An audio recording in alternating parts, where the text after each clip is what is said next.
Egli è stato professore di educazione fisica di tanti di noi e poi ha avviato il cammino della squadra di pallamano con competenza e con passione davvero straordinaria. Parlare però di egli come professore di educazione fisica e di lui come allenatore della squadra di pallamano basta. Mi sembrerebbe cosa davvero riduttiva.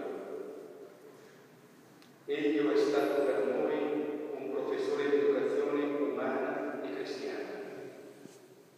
Ci ha aiutato e molto a crescere come ragazzi, animatisi dal desiderio di giocare, di divertirsi, ma soprattutto animati dal desiderio di giocare insieme,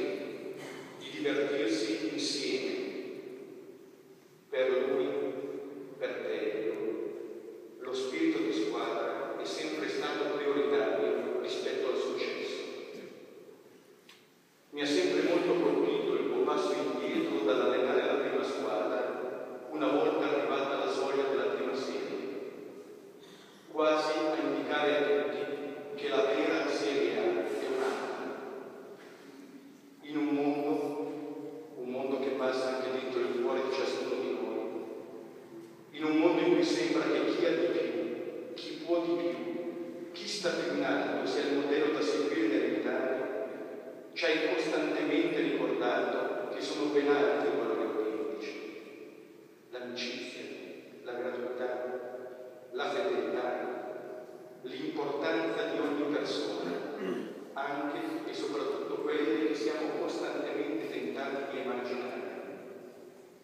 l'apertura ad altre culture,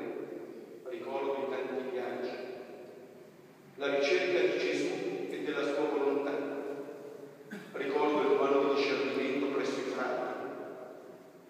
il rispetto delle regole e dell'avversario.